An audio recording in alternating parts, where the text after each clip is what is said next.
Hi everyone, in front of me I've got INFINIX Note 30 VIP, and let me share with you how to check for the software updates on this device.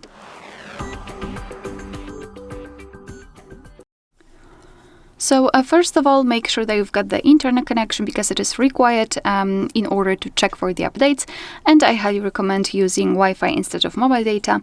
And after that, you can simply go to the settings.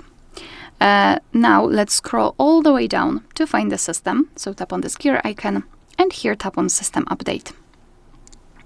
Tap on Online Update, that's why we needed the internet connection, and your device will basically check for the updates, and you can meet two different scenarios. So this is the first one where your software is up to date and there's nothing to download, and the second one is where your device will actually find the update. It will show you the information about it, what has been fixed, what has been added, and then you will be able to tap on Download or Install and apply the update.